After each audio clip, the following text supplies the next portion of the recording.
하나님 말씀은 구약성경 창세기 26장 6절에서 11절까지입니다.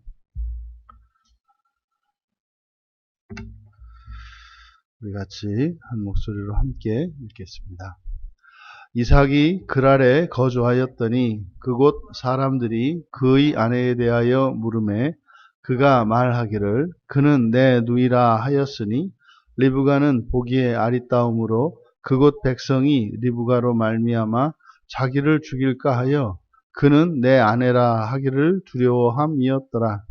이삭이 거기 오래 거주하였더니 이삭이 그 아내 리브가를 껴안은 것을 블레셋 왕 아비멜렉이 창으로 내다본지라. 이에 아비멜렉이 이삭을 불러 이르되 그가 분명히 네 아내거늘 어찌 내 누이라 하였느냐.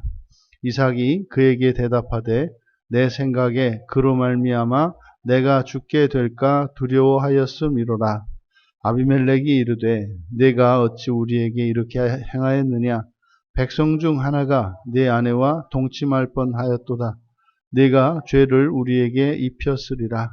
아비멜렉이 이에 모든 백성에게 명하여 이르되 이 사람이나 그의 아내를 범하는 자는 죽이리라 하였더라. 아멘.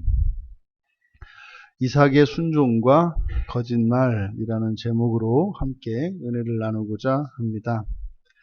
6절에 이삭이 그랄에 거주하였다. 이것도 매우 즉각적인 행동으로 나타내고 있습니다. 여호와께서 이삭에게 애굽으로 내려가지 말라고 명령하셨을 때 그는 즉각적으로 하나님의 말씀에 순종했다고 하는 의미로 나타내고 있어요. 더 이상 애굽으로 가지 않은 거죠. 그런데 이제 문제가 생긴 겁니다. 이제 그곳에 막상 이제 애굽으로 내려가지 않고 그랄에 정착하려고 하다 보니 이제 사람들이 자꾸 아내에 대해서 물어보는 겁니다. 여기도 이제 그곳 사람들이 그의 아내에게 대하여 물음에 그래서 이것이 그냥 한두 사람이 물어본 것이 아니라 여러 사람들이 자꾸만 리브가, 그러니까 이삭의 아내인 리브가에 대해서 자꾸 물어보는 거예요. 누구예요? 뭐 이런 거죠. 그때마다 그가 말하기를 그는 내 누이다 이렇게 말했다는 거죠. 그렇게 말한 이유는 그녀가 아리따움으로, 아리따다라고 하는 것이 이제 토부입니다. 보기에 아리따움으로. 그러니까 뭐 이미 리브가가 맨 처음에 데려올 때부터 심히 아름다웠다라고 성경에서 설명하고 있었기 때문에 이 리브가의 외모는 특히 아름다웠던 것으로 보입니다. 그러니까 이것이 화제거리가 될 만했던 거죠. 그래서 사람들이 자꾸 자기 아내의 그 외모에 대해서 그리고 이렇게 자꾸 누구 관계를 물어보니까 그 사람들이 자기 아내를 노릴 것이라는 생각이 든 거죠. 이 사람들이 내 아내를 노리는구나. 그래서 자칫 잘못하면 자기를 죽일 수도 있겠다라고 하는 이런 생각을 했다는 거죠. 사실은 이제 말도 안 되는 생각인데, 그러니까 이삭이 그 아내에 대해서 물어보는 질문에 이렇게 거짓으로 대답했던 이유가 바로 이거라는 겁니다. 그러니까 이게 이제 우리들이 뭐 이게 이삭의 문제만이 아니죠.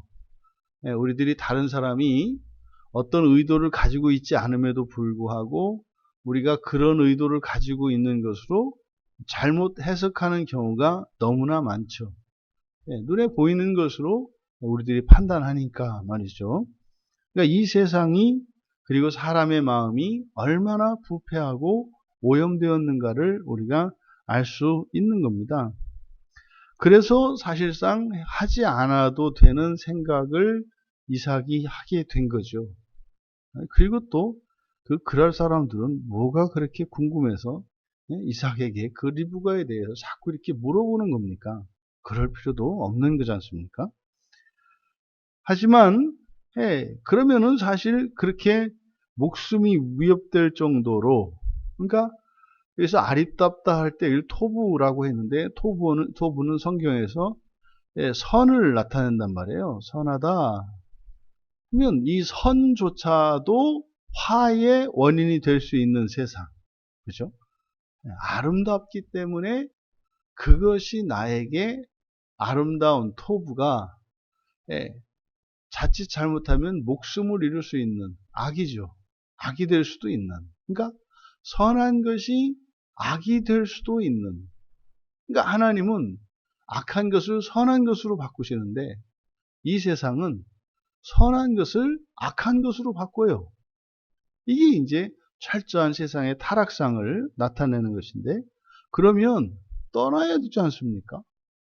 그러면 떠나면 되지 않아요? 그런데요, 그래서 죽을까봐 겁이 나가지고 아내라고 말하지도 못하고 거짓말을 하면서 어떻게 했다고 합니까? 8절에 이삭이 거기 오래 거주하였더니, 이것도 무슨 말입니까? 예? 사람들 때문에 두려워서 아내라고 말하지 못하는 것은 무엇이며, 또 거기에 오래 거주한 건 뭡니까? 오래 거주했다는 것은 뭡니까? 이거는 지나치게 오래죠. 지나치게 오래. 그러니까 이것은 이삭의 순종이 내려가지는 않았지만 하나님의 말씀에 적극적으로 순종한 것은 아니죠. 여호와 하나님께서 이삭에게 애굽으로 내려가지 말라고 하는 것은 여호와 하나님을 의지하라는 것이고, 그리고 가뭄이 들어서 그 뭐 죽을 것 같지만 거기에서도 살 수 있을 거라는 거죠. 하나님께서 도와주시겠다는 거 아닙니까? 그러면 그 약속의 땅을 적극적으로 취하기 위해서 나아가는 적극적 순종이 있는 반면에 이삭은 그저 애굽으로 내려가지 않는 정도의 소극적 순종이었다. 우리들도 그런 거 있지 않습니까? 예, 뭐 하나님을 떠나지는 않지만, 예? 그리고 뭐 이렇게 섬기던 뭐 우상을 내려는 놓았지만 정작 하나님을 섬기지 않는다면, 그러니까 섬기던 우상을 내려놓는 것은 순종이고 큰 일이죠. 대단한 일임에 틀림이 없죠. 하지만 그 마음이 하나님께로 온전히 가 있지 않다면 그것은 적극적인 순종은 아니죠. 그러니까 우리들 신앙인의 모습이 사실은 그렇게 자기의 상상, 헛된 상상이기는 합니다만, 자칫 아내로 인해서 자기의 생명이 위협이 될 수 있다고 하는 그런 생각을 하면서도 그 자리에 안주하고 있어요. 거기를 떠나서 하나님께로 더욱 믿음으로 나아가야 되는데, 그러니까 떨어지지는 않지만 그 상태에서 머무르고 있는 상태, 참 고된 상태죠. 그래서 하나님이 어떻게 하십니까? 회복시키시잖아요. 그래서 하나님이 회복시키시는 방식이 뭐 더 이상은 거짓말하고 지낼 수 없는, 그래서 이삭이 그 아내 리브가를 껴안은 것을 블레셋 왕 아비멜렉의 눈에 띕니다. 그래서 아비멜렉이 이삭을 부르죠. 이것은 이제 개인적으로 호출한 겁니다. 그래서 추궁을 합니다. 이삭의 거짓말에 대해서 추궁을 하죠. 너가 너희들이 하는 행실을 보아서는 부부인 것에 틀림이 없구만. 왜 부부라고 솔직히 말하지 않고 거짓말을 했는가? 이에 대해서 이제 이삭이 왕의 추궁에 그대로 고백을 합니다. 내가 죽게 될까봐 두려워서 그랬습니다. 그러면 이삭은 그냥 상상이죠. 자기의 생각이죠. 죽을 수도 있다라고 하는 생각. 이게 지금 뭐 우리가 마음기경을 하는 이유가 이거지 않습니까? 세상의 모든 근심이 자기 안에서 만들어져요. 원래 그런 문제가 실제로 일어났다면 그 문제를 해결하기 위해서 대책을 세워야 할 건데 문제는 없죠. 그런데 걱정은 되죠. 그러니까 해결할 수 있는 방법이 없어요. 없는 것을 걱정하고 있으니 그걸 어떻게 해결합니까? 뭐 문제가 일어났어야 이걸 해결할 거 아니에요. 그런데 이거는 그냥 머릿속으로 생각만 하고 있으니 그 결과 이삭은 두려움을 가지게 되었던 거죠. 그러면요, 반면에 아비멜렉의 입장은 끔찍한 거예요. 이삭이 두려워서 거짓말을 하는 바람에 이 리브가는 남의 아내 아닙니까? 만약에 처녀를 건드렸을 경우에는 고대에서 그게 큰 문제가 되지 않을 수도 있어요. 왜냐하면 아내로 삼으면 되는 거죠. 이게 이제 현대인들로는 더 이게 이해할 수 없는 거잖아요. 남의 아내를 건드린 것보다 처녀를 건드렸으면 죄가 더 크다 이렇게 생각하지만 여성의 인권이나 여성의 어떤 의사는 존중하지 않는 고대의 문화 속에서 뭐 책임지면 된다 뭐 이런 거죠. 결혼하면 되는 거였죠.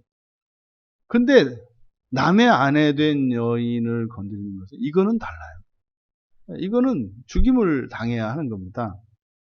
그러니까 이 왕인 아비멜렉의 입장에서는 이삭의 말도 안 되는 상상으로 시작된 그 거짓말로 인해서 사실상 자기 백성 가운데 누군가 하나가 이 죽음을 이 사형에 해당하는 죄를 저지를 뻔한 거 아니에요. 의도하지 않았음에도 불구하고 말입니다. 아브라함으로 인해서. 그러니까 사실은 이 아비멜렉의 가슴이 철렁한 겁니다. 그게 이제 10절에서 나오는 거죠. 내가 우리에게 죄를 입혔을 것이다. 그러니까 철렁하는 거죠. 철렁했던 거죠. 그래서 아비멜렉이 즉각적으로 조치를 취합니다. 리브가와 이삭이 부부 사이인 것, 그리고 이 문제로 인해서 다시 말해 이삭의 거짓말에 대해서 어느 누구도 책임 추궁을 하지 못하도록, 이게 놀라운 얘기죠. 이방인인 이삭을 왜 이랬을까? 이거는 여호와 하나님께서 이삭의 소극적인 순종에 대해서도 하나님의 약속을 지켜주신 거죠.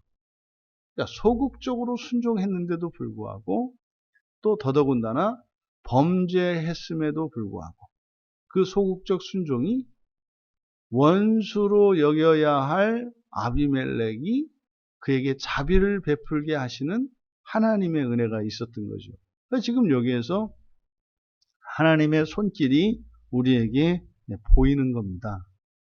오히려 화를 당해야 하는 상황인데 이삭의 잘못된 처신에 대해서 벌을 받는 것이 아니라 오히려 보호를 받고 있는 것을 보게 된다.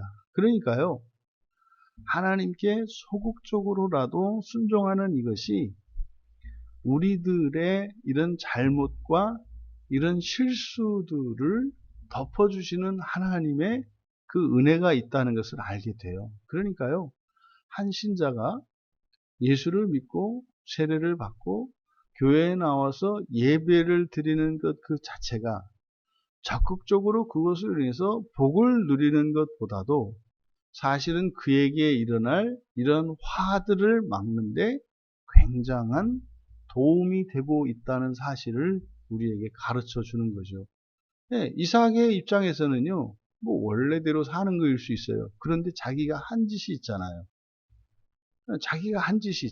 근데 그럼에도 불구하고 해를 입지 않는, 근데 그 이유가 뭐예요? 이삭의 순종이었다고요. 앞에서도 여호와 하나님께서 이삭에게 그 아브라함에게 주셨던 그 언약의 복이 물려지는 그 이유가 뭐라고 그랬습니까? 아브라함의 순종이라 그랬잖아요. 그러니까 이삭의 소극적 순종으로도 그에게 닥쳤어야 할 그 화를 막아주는 그런 효과와 유익이 있었다는 것을 우리가 알 수 있습니다. 이삭이 애굽으로 내려가지 않고 그랄에 머물렀던 이 소극적 순종. 그런데 그 소극적 순종은 이삭의 거짓말과 함께 있었고 그 이삭의 거짓말은 사실은 부지 중에 사람들로 하여금 죽임당할 만한 사형에 해당할 만한 죄를 저지르게 했던 거였죠. 그래서 바로 이 사실을 통해서 우리가 이런 소극적 순종이었음에도 불구하고 해를 입지 않도록 이삭을 지켜주신 이 사건을 통해서 무엇보다 우리들이 추구해야 할 것이 하나님 말씀에 순종하는 것이다. 그러니까 그 순종하려고 하는 이게 적극적인 순종이 아니었음에도 순종하려고 하는, 그러니까 뭡니까? 네.